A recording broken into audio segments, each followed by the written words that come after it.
इस रैली में कॉम्प्लेक्सिटी है। मौके पे ट्रेडर को ऊपर वाली इस लाइन पे स्टॉप लॉस रखना पड़ेगा, पर अगर यहां तक चला भी गया फिर एक नया शॉर्ट सेल सिग्नल आ जाएगा। तो अभी हम कुछ नहीं करेंगे, नीचे वाली ये लाइन टूटी जहां, हम वापस इसको दे मारेंगे। 8-9% घटा था, अगले फॉल में मेरे को लगता है 10-12% घट जाएगा अगर ये नीचे की लाइन टूटती है। 2660 का लेवल टूटता है कॉमेक्स गोल्ड पे फ्यूचर्स में, तो हम वापस शॉर्ट करेंगे।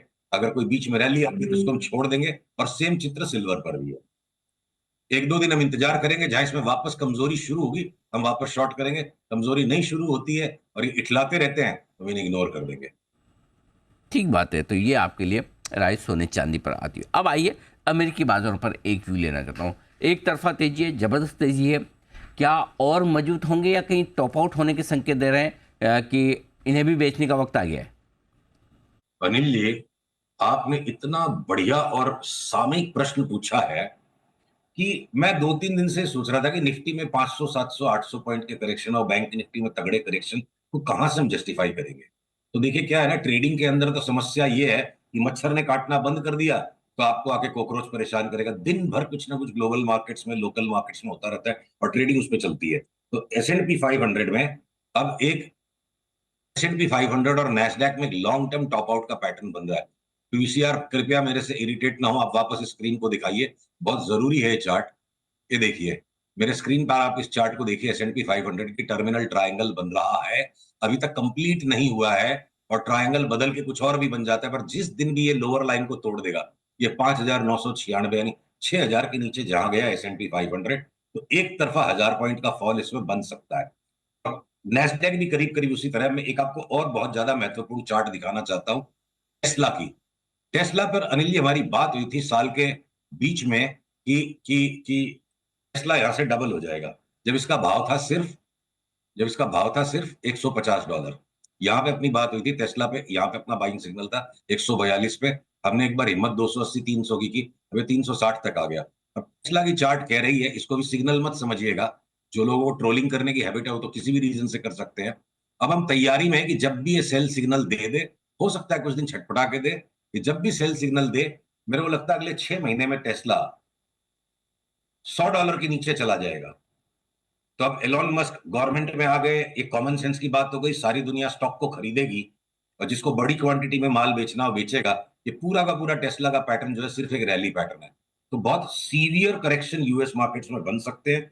और उसके बावजूद मैं अगर निफ्टी पे अभी भी जब तक एविडेंस नहीं आता है, 27,000 क्यों मेंटेन कर रहा हूं? यूएस मार्केट जब ऑल टाइम हाइस की तरफ बढ़ते गए और हमारी निफ्टी घटती चली गई, तो हर एक चीज को हर एक समय जबरदस्ती का जोड़ते जाना भी गलत है। ये दोनों अलग अलग चल सकते हैं थोड़े समय के लिए।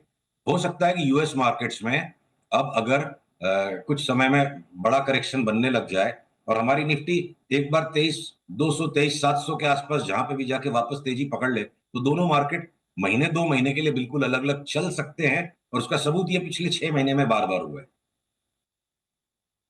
ठीक बात है। तो ये है आपके लिए।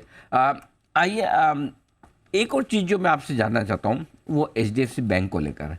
बिल्कुल ये अलग चाल, निफ्टी का हेवीवेट और लाइफ हाई पर लाइफ हाई बनाता हुआ, क्या ये भी कहीं टॉप आउट होने के संकेत दे रहा है या ये बचा के रखेगा बैंक निफ्टी को? अनिल जी, मुझे क्षमा करेंगे आप, सबसे पहले तो मैं आपसे क्षमा मांगता हूं। ये जो हमारी भावना एक साथ प्रवाहित हो जाती हैं और शब्दों में बदल जाती है कि लाइफ टाइम हाई मारे जा रहे हैं। देखिए इस चार्ट को प्लीज दिखाइए पीसीआर। और आप 2021 से लेके, अगर कोई ने 2021 के पिछले लाइफ टाइम हाई पे 1850 पे इन्वेस्ट कर दिया था, तो आज 2021 से 2024 का साल खत्म होने को आ गया, वही भाव पे हम हैं। लास्ट 3 साल में ब्याज जोड़ के इन्वेस्टर की 35-40% रिटर्न, नेगेटिव रिटर्न आ गई। और ये जो पूरा पैटर्न है ना, ये सिर्फ महज एक लॉन्ग टर्म रैली का पैटर्न है, ये बुल मार्केट पैटर्न नहीं है। ये करेक्शन का पहला चरण था और ये इरेगुलर जो बी वेव बन गई, जिनको जिनको हंसना है हंसे, हम सिर्फ अपनी चार्ट को सुनेंगे। मैं अभी भी कहता हूं, जिस दिन एचडीएफसी 1200-1300 रुपए के भाव के बीच में आएगा, हम तभी लेने की सोचेंगे। तब तक हर एक रैली पे हमको इस प्रलोभन को, इस भय को इग्नोर करना है। भैया ये तो भागता जा रहा है, कहीं नहीं भाग रहे हैं। 4 साल से कोई रिटर्न नहीं आई है इसमें, बिल्कुल थका हुआ स्टॉक है। और जब जब ये सेल सिग्नल देगा तब तक हम इसको शॉर्ट सेल करेंगे। हो सकता है शॉर्ट सेल का सिग्नल किसी भी टाइम आ जाए। हो सकता है बैंक निफ्टी के 3-4 हजार पॉइंट 300-400 रुपए घट के एचडीएफसी बैंक साबित कर दे। तो भेड़ चाल में नहीं शामिल होंगे, जब चार्ट बोलेगी तभी लेंगे। और चार्ट बोल रही है, अभी का पिक्चर यही है, 1200-1300 नहीं आएगा, नहीं लेंगे, बाकी चीजें लेंगे, हम आरबीएल लेंगे, बंधन बैंक लेंगे, एचडीएफसी बैंक नहीं लेंगे। परफेक्ट, ठीक बात है। और रिलायंस